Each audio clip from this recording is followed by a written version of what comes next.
আমরা হয়তোবা খেয়াল করি না, কিন্তু প্রতিটা দিন আমাদের রব আমাদেরকে জিজ্ঞাসা করে যে কি কারণে আমাকে ভুলে গেলে। যে তোমাকে দুনিয়াতে পাঠিয়েছে, যে তোমাকে পৃথিবীতে পাঠিয়েছে, তাকে ভুলে গিয়ে এ পৃথিবী নিয়ে তুমি এত ব্যস্ত আছো। তোমার কি মনে হয় এ পৃথিবী তোমার চিরস্থায়ী ঠিকানা? যদি মনে না হয় তাহলে কিভাবে তুমি ভুলে গেলে? কি কারণে তুমি ভুলে গেলে? তুমি পৃথিবীকে নিয়ে ব্যস্ত আছো, তুমি পৃথিবীকে নিয়ে ক্লান্ত হয়ে তুমি নিজেকে দিশেহারা মনে করো। কই, আমি তো পৃথিবীকে পরিচালনা করছি, আমি তো ক্লান্ত নই। দিনের কিছুটা সময় তো আমার জন্য বার করতে পারো। তুমি যাদের আন্ডারে কাজ করো তাদের ইচ্ছা, চাহিদা, নিয়ম অনুযায়ী জীবন কাটাও, তার কারণ তারা তোমাকে অর্থ দেয়। অথচ আমি তোমাকে স্বাধীনতা দিয়ে রেখেছি, ফ্রিতে এত কিছু দিচ্ছি, তারপরেও তুমি ভুলে গেলে। হয়তোবা মনে পড়বে যখন এগুলোর জন্য তোমার কাছ থেকে একটা মূল্য নেওয়া হবে। যে অক্সিজেন তোমাকে আমি ফ্রিতে দিচ্ছি, যখন সেটাকে কৃত্রিমভাবে নিতে হবে এবং সেটার জন্য তোমাকে অর্থ পে করতে হবে, তখন হয়তোবা আমার কথা মনে পড়বে। তুমি অসুস্থ, তোমার ডাক্তার বলে এইভাবে জীবন না কাটালে তুমি মারা যাবে, দিন দিন আরো বেশি অসুস্থ হয়ে যাবে। এটা শোনার পরে তুমি তোমার ডাক্তারের কথা অনুযায়ী জীবন কাটাও। ঠিক আছে, কোনো সমস্যা নেই, কিন্তু যে তোমাকে সুস্থ রেখেছে তাকে কিভাবে ভুলে যাও? জীবনের ভালো সময়গুলোতে কিভাবে ভুলে যাও যখন সে তোমাকে ভালো রেখেছে? তুমি তোমার রব, তুমি তোমার আল্লাহ, তুমি তোমার সৃষ্টিকর্তাকে কিভাবে ভুলে যাও? আমি তো তোমার জীবনে সমস্যা দিতে চাই না, আমি তো তোমার জীবনে ব্যর্থতা দিতে চাই না, আমি তো তোমাকে কষ্টে রাখতে চাই না। তুমি তো কষ্টে না থাকলে আমাকে স্মরণ করো না, তুমি তো ব্যর্থতা না আসলে আমাকে মনে করো না, তুমি তো খারাপ সময়ের মুখোমুখি না হলে আমার কথা তোমার মনে পড়ে না। আর আমি তো চাই যে তুমি আমাকে স্মরণ করো। তুমি যখন আমাকে ডাকো, স্মরণ করো, আমার প্রশংসা করো, আমি খুশি হই। তাহলে কেন আমি তোমার জীবনের সমস্যা দেব না? যেদিন থেকে তুমি তোমার ভালো সময়গুলোতে শুকরিয়া জানাতে শুরু করবে, যেদিন থেকে তুমি তোমার খারাপ সময়গুলোতে অভিযোগ করা ছেড়ে দেবে, সেদিন থেকে তোমার জীবনে ভালো সময় আসতে শুরু করবে। যেদিন থেকে তুমি আমাকে বিনা কারণেই স্মরণ করবে। স্বার্থের পৃথিবীতে স্বার্থে স্মরণ করা মানুষ তো অনেক আছে, কিন্তু নিঃস্বার্থভাবে যেদিন তুমি আমাকে স্মরণ করবে, সেদিন তোমাকে আমি এমন পুরস্কারে পুরস্কৃত করব যে তুমি খুশি হয়ে যাবে। রব প্রতিদিন আমাদেরকে এমন ভাবে কিছু বলতে চাই। আমাদের জীবনযাপন এমন হয়ে গিয়েছে যে আমরা সেটাকে অনুভব করি না। যদি আমরা একাকী, নিরালি, নির্জন জায়গায় চুপচাপ বসে যদি কথাগুলো ভাবি, তাহলে নিশ্চয়ই আমাদের মন এবং মস্তিষ্কে এই কথাগুলো আসবে। সত্যি তো, আপনি দেখেন না, এমনটা কি হয় না? এ পৃথিবীতে যাদের আন্ডারে আমরা কাজ করি, তাদের কথা অনুযায়ী, তাদের ইচ্ছা অনুযায়ী কিন্তু আমরা জীবন জীবিকা করি, জীবনযাপন করি। কারণ তারা আমাদেরকে আর্থিকভাবে সাহায্য করবে, তারা আমাদের কাজে আসবে। ঠিক একইভাবে যখন আমাদের রব আমাদের জীবনের দায়িত্ব নিয়ে আমাদের জীবনটাকে এত সুন্দরভাবে পরিচালনা করছেন, তাহলে কেন আমরা সেই রবের দেওয়া রুলস রেগুলেশন ভঙ্গ করি? কেন আমরা ভুলে যাই যে নামাজ পড়াটা জরুরি? কেন আমরা ভুলে যাই যে তওবা করাটা জরুরি? কেন আমরা ভুলে যাই যে ফিরে আসাটা জরুরি? কেন আমরা ভুলে যাই যে যাকাত দেওয়াটা জরুরি? কেন আমরা ভুলে যাই যে দান করাটা জরুরি? কেন আমরা ভুলে যাই যে সময়ের গুরুত্ব দেওয়াটা জরুরি? কেন আমরা ভুলে যাই যে রবের শুকরিয়া আদায় করাটা জরুরি? রাতের অন্ধকারে বালিশে মাথা রেখে যদি এই কথাগুলো আমরা ভাবার চেষ্টা করি, তাহলে হয়তোবা মুখে কোনো কথা আসবে না, তাহলে হয়তোবা না চাইতেই চোখে অশ্রু চলে আসবে। কোরআনুল করিমের মধ্যে আল্লাহ পাক বলেন যে রাতের বেলা আমি যখন বান্দাদের ঘুম দেই, প্রকৃত অর্থে আমি তাদেরকে মৃত্যু দেই, এবং তারপর সকালে আমি তাদের আবার হায়াত দেই। চূড়ান্ত মৃত্যুর জন্য আমি তাদেরকে আবার হায়াত দেই। আমি আপনি যদি খোঁজ নেই, যদি দেখি, তাহলে দেখা যাবে এমনও অনেক মানুষ আছে পৃথিবীতে যারা রাত্রে তো ঘুমিয়েছিল কিন্তু সকালে আর জাগেনি।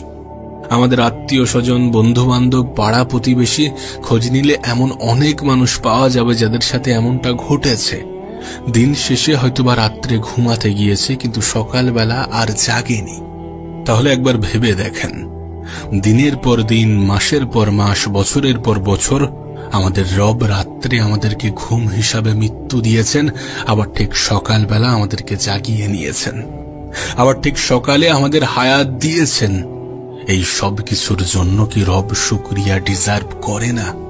এই সব কিছুর জন্য কি রব প্রশংসা পাওয়ার যোগ্য নয়? আমরা কি রবের ইচ্ছা চাহিদা অনুযায়ী জীবন কাটাবো? এটা কি যুক্তিসম্মত নয়?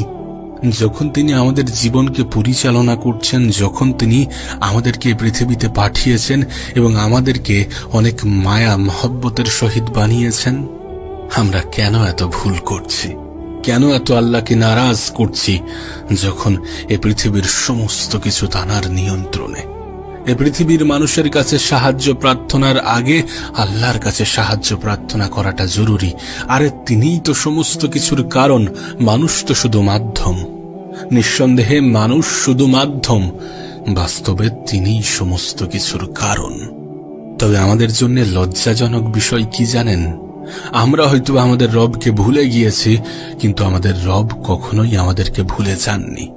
সত্যি বলতে, যারা তানাকে ভালোবাসেন, যারা তানাকে মনে করেন, যারা তানার ইচ্ছা চাহিদা অনুযায়ী জীবন কাটান, যারা তানার মনের মতো বান্দা, তাদেরকেও তিনি রিজিক দেন।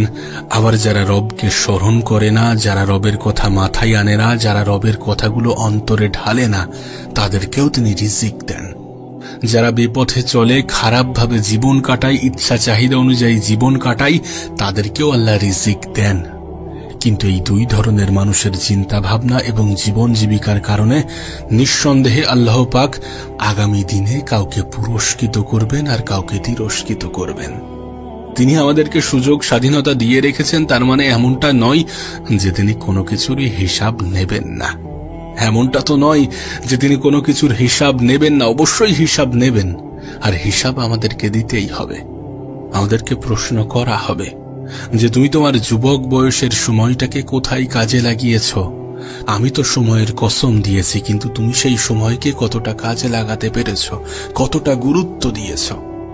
তোমাদেরকে তো গাইডলাইন হিসাবে কিতাব দিয়েছিলাম, কোরআন দিয়েছিলাম, এমনকি কেমন ভাবে জীবনযাপন করা উচিত তার এক্সাম্পল হিসাবে তোমাদের নবী পাক সাল্লাল্লাহু আলাইহি সাল্লামকে তো পাঠিয়েছিলাম। সত্যি বলতে, হয়তোবা সেদিন আমাদের অজুহাত দেওয়ার মতো কোনো সুযোগ থাকবে না। যখন একের পর এক প্রশ্ন করা হবে, তখন অজুহাত দেওয়ার মতো সুযোগ থাকবে না। আমরা হয়তোবা বলবো যে আমরা কর্মব্যস্ততায় ব্যস্ত ছিলাম, আমরা হয়তোবা বলবো যে আমরা সুযোগ পেয়ে উঠিনি, আমাদের হাতে সুযোগ ছিল না। কিন্তু এগুলো অজুহাত ছাড়া আর কিছুই হবে না, আর যে অজুহাতগুলো কখনো কার্যকর হবে না। তিনি আমাদের সামনে পেশ করবেন এমন এমন এক্সাম্পল, যাদের জীবনটা আমাদের থেকেও কঠিন ছিল, কিন্তু তারপরেও তারা রবকে স্মরণ করেছে। তিনি আমাদের সামনে এমন এমন এক্সাম্পল তুলে ধরবেন, যাদের জীবনের কাছে আমাদের জীবনটা অনেক অনেক বেশি সহজ। তিনি আমাদেরকে বলবেন যে দেখো এই মানুষটাকে, এর জীবনটা কি তোমার জীবনের থেকে কঠিন? দেখো এ জীবনে এইগুলো ফেস করেছে, এর জীবনে এত এত কিছু এসেছে, তারপরেও সে আমাকে ভুলে যায়নি। তোমার জীবনটা কি এর থেকেও বেশি কঠিন? তাহলে কিসের অজুহাত দিচ্ছ? যেটা বলছো বা বলতে চাইছো সেটা কি ভেবে চিনতে? হয়তোবা সেদিন আমরা নীরব দর্শকের ভূমিকা পালন করব। জীবনটাকে নষ্ট করো না, জীবনটাকে এমন কোনো ক্ষেত্রে, এমন কোনো মাধ্যমে, এমন কোনো ভাবে নষ্ট করো না যেমন ভাবে নষ্ট করলে আমাদের রব নারাজ হয়ে যায়। আরে হতে পারে তোমার জীবনটা কঠিন, কিন্তু তোমার জীবনটাকে আসান করে দেবেন তোমার রব। রবকে স্মরণ করে তো দেখো। হতে পারে তোমার জীবনটা অনেক অগোছালো, কিন্তু তোমার জীবনটাকে সাজিয়ে দেবেন তোমার রব। তোমার রবকে স্মরণ করে তো দেখো। আমরা যেটা করি বা করতে যাই, আমরা যেটা করি বা করতে চাই, এই সমস্ত কিছু করার আগে একবার ভাবা উচিত যেটা করলে আমার রব খুশি হবে নাকি নারাজ হয়ে যাবে। যখন আমরা এই প্রশ্নগুলো করব, তখন আমাদের জীবন থেকে খারাপ জিনিসগুলো বাইরে চলে যাবে। যখন আমরা নিজেদেরকে প্রশ্ন করার অভ্যাসটা তৈরি করব, তখন আমাদের জীবনের খারাপ জিনিসগুলো আমাদের জীবন থেকে এলিমিনেট হয়ে যাবে। এই ধরনের প্রশ্ন করতে হবে। নিজের জীবনটাকে সঠিক করার জন্য, খারাপ জিনিস থেকে দূরে থাকার জন্য, রবের শুকরিয়া আদায় করার জন্য, রবের সান্নিধ্যে আসার জন্য, রবের মন রাখার জন্য এই সমস্ত প্রশ্নগুলো করতে হবে। নিঃসন্দেহে যখন আমরা এমন চিন্তা ভাবনা মাথায় আনব, তখন আমাদের রব খুশি হয়ে যাবেন। তিনি তো সামান্য কিছু চান, তিনি তো চান যে আমরা তাকে একটু স্মরণ করি, তিনি তো চান যে আমরা তওবা করি, ফিরে আসি। তিনি তো আমাদেরকে সুযোগ দিয়েছেন, এমনটা নয় যে তিনি আমাদেরকে ক্ষমা করবেন না। তিনি তো এই পৃথিবীর মানুষের মতো আচরণ করেন না, যে কোনো অপরাধ করলে মানুষ রাগ করে বসে থাকে। হ্যাঁ, হয়তোবা তিনি আমাদের উপরে রাগ করেন, কিন্তু তিনি আমাদেরকে ক্ষমাও করেন। এবং তিনি এতটা দয়ালু, এতটা দয়ালু, এতটা দয়ালু যে আমরা যদি তাঁর দিকে একটুখানি এগিয়ে যাই, তাহলে তিনি আমাদের দিকে অনেকটা এগিয়ে আসেন। হতে পারে তোমার কাছে অর্থ আছে, হতে পারে তোমার কাছে অর্থ আসবে, টাকা পয়সা আসবে, জীবন জীবিকায় পরিবর্তন ঘটবে, কিন্তু মনের শান্তিটাও তো গুরুত্বপূর্ণ। যদি নিজের রবের কথা, ইচ্ছা, চাহিদা অনুযায়ী জীবন না কাটাও, তাহলে মনের যে শান্তি সেটা অনুভব করাটা অনেক কঠিন। মানুষ গরিব হোক বা ধনী, মানসিক শান্তি খোঁজে, আর মানসিক শান্তি তখনই পাওয়া যায় যখন রবের সান্নিধ্যে আসা যায়।